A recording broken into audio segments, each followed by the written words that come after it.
Dr. Frank Hollenbeck is back in the Dugoscopy TV Centre, and he's here to discuss the heavy uptake of low-interest three-year loans by European banks from the ECB. So Frank, this is good news, isn't it?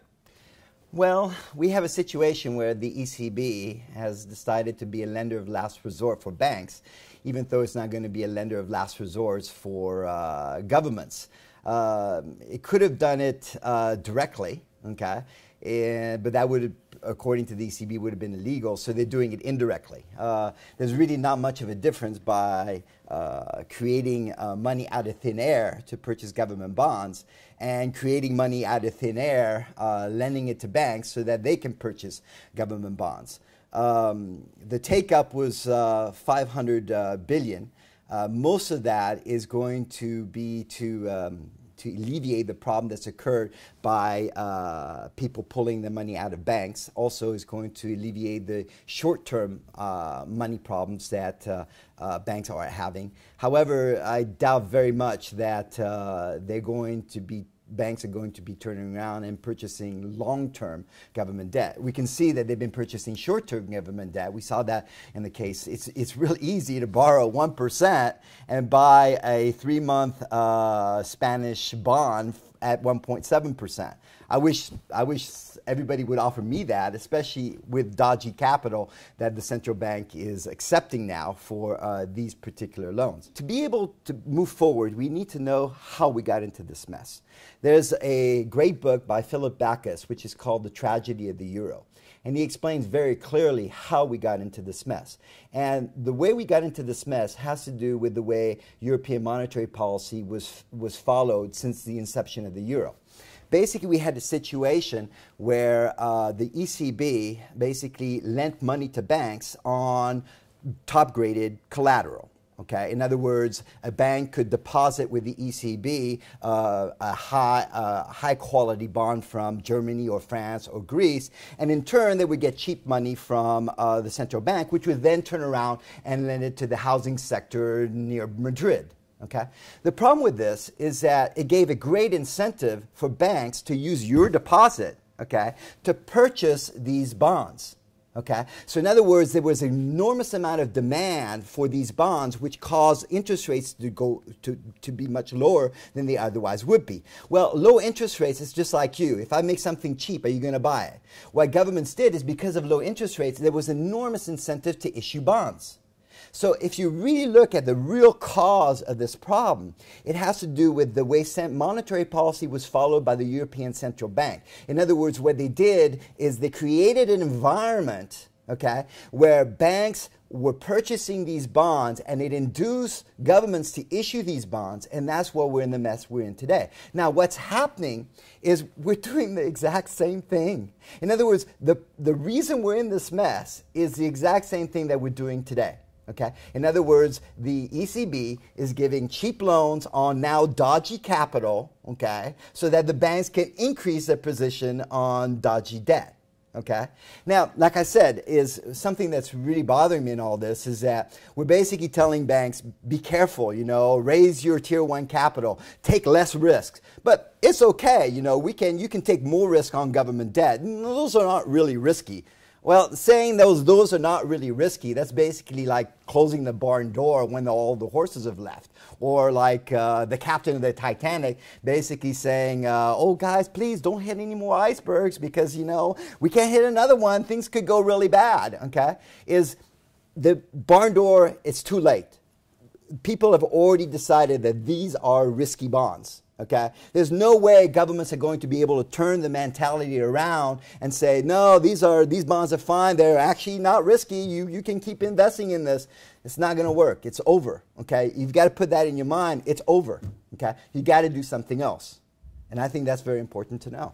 Do we have to bail out these banks? Do we have to lend them money? Because this is what annoys people. This is why the Occupy movement starts, because people get upset because, as you said, normal businesses don't get this luxury. So why should we be giving this money to banks? We used to have a system in banking where you had deposit banking, a bit like you putting furniture in a warehouse. Okay, you know that that furniture is there. In other words, you can go to that rental warehouse and basically draw your furniture back. We used to have deposit banking in the sense that people just put their money, their goal basically, trusted their goal with somebody, knowing that they could pull this goal out. Okay. We also had loan banking, which was more risky. In other words, you put in money and you knew that you couldn't take it out maybe for a year because you knew that the bank lent that money out for a year. So you basically had a situation where you couldn't pull this money back out. Okay.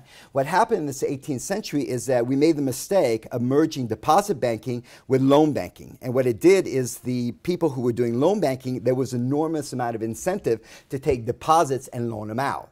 Okay, so that's what happens in terms of the demand deposits that you put in your bank. You think you can go to the bank and get your money out the next day, but in reality, the bank has lent it out for 20 years or has purchased a government bond. Okay, now the bank is able to play this game, this shell game, basically, by giving you somebody else's money. Okay, what we had back in the 30s is we had bank runs. Okay, the reason we have bank runs in the 1930s is basically what the bank was doing is not necessarily what the contractual agreement that the people wanted from their bank. In other words, they thought it was a deposit, and in reality, it wasn't a deposit. Now, the reason we're bailing out banks, and the reason we're bailing out banks in the United States, okay, is because you put money in a bank. Okay, it's supposedly insured for 100,000 euros. Okay, so the problem is that if these banks go bankrupt, the government is liable for this $100,000 or these demand deposits. So in other words, if we had a situation where 70% of the banks in Europe failed, okay, the governments would have to meet this deposit insurance, okay, for up to 100,000 euros. But what would that mean? The governments would then have to print money. They would actually get you your 100,000 euros, maybe in a year or two, okay? But you'd find that your 100,000 euros could basically purchase a pencil because the governments have had to do this for everybody who had a demand deposits. We have a situation where we're trying to put regulations on something that is fraudulent, which is the fractional reserve banking system. Okay, that's the real problem. Is we're trying to put regulation on something that's rotten to the core.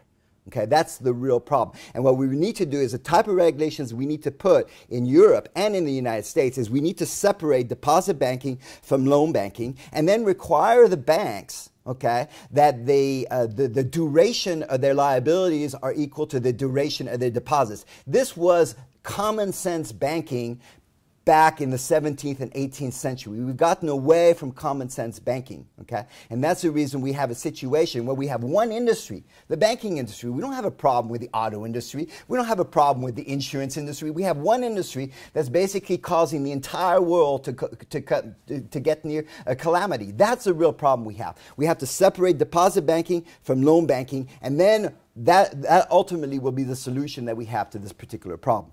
I know you have a background in currencies, so what could this all mean for the euro?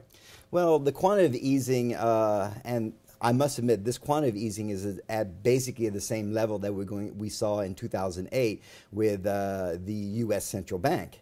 And what did the quantitative easing do in the U.S.? It caused the dollar to decline significantly. So this quantitative easing is definitely going to do the same thing with currencies relating to the euro, and that's going to have an impact. My guess is that we're going to hit the floor that the Swiss Central Bank has set very, very soon. Okay, and then the Swiss Central Bank. It's a shame because Switzerland is in a situation where it has to make adjustments relating to its bad neighbor. Okay, but ultimately the Swiss Central Bank is going to be in a situation where it either follows the crazy monetary policy followed by the ECB, or it lets its currency appreciate. I would prefer it letting the currency appreciate. We've seen that Germany, for example, back when we were under the European monetary system, had a relatively strong currency, but they did relatively well. Okay, and the key thing about it's not the strength of the currency, it's the certitude relating to prices. That, in other words, what's important for a central bank is, like we've always said, is to ensure prices. Okay? If it follows the European Central Bank monetary policy, then we won't know what will happen to prices in Switzerland. And you have to understand why inflation is bad. The reason inflation is bad is, like I said before, is what's important in an economy is relative prices, okay? In other words, the price system is the way society, through the price system, through profits, gets goods and services produced. Okay? What inflation does, in other words, what we need is relative prices that when the price of one good goes up, it basically says, oh, society wants more of this good. And when prices go down, it basically says, oh, society wants less of this good. The problem with inflation is that all prices are going up. So in other words, if you're a producer and you see your prices going up, are you saying, well, is it because people want more of my product, or is it because all other prices are going up? And I can't really judge whether my price is going up more than the other prices. Okay? That's the problem with inflation, is that it distorts the price system. It creates a collapse of the price system. And the ultimate example is hyperinflation, where people actually go back to barter. Okay? And barter is to get back to barter, you really have to get to a situation where things are catastrophic. But that's what we see in places like Zimbabwe, what we saw in the 1790 French hyperinflation, or what a lot of people like to look at the recent history, which is the 1921 hyperinflation in Germany.